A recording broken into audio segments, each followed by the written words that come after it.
দেশে জরুরি অবস্থা ঘোষণা হতে পারে বলে যে খবরটি ছড়িয়েছে তা গসিপ বলে জানিয়েছেন স্বরাষ্ট্র সচিব নাসিমুল গনি। ঈদের ছুটিতে যাতে অপ্রীতিকর পরিস্থিতি না হয় সেজন্য আইনশৃঙ্খলা বাহিনী সতর্ক আছে বলেও জানান তিনি।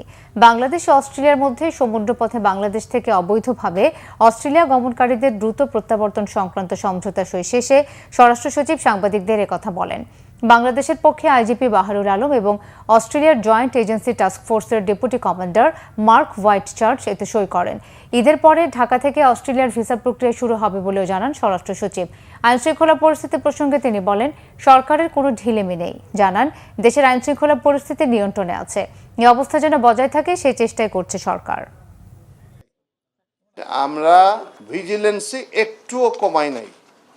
আপনারা জানলে জেনেও থাকতে পারেন যে শুধু নর্মাল যে পেট্রোলিং হচ্ছে পুলিশের তা না, আমার মেন স্ট্রিট থেকে একটা লিস্ট করা আছে। প্রতি রাত্রে 2 জন অফিসার ঢাকা শহরের প্রত্যেকটা পেট্রোলিং কদ্দূর হচ্ছে না হচ্ছে সেটা সরাসরি তারা যাচ্ছেন সারা রাত।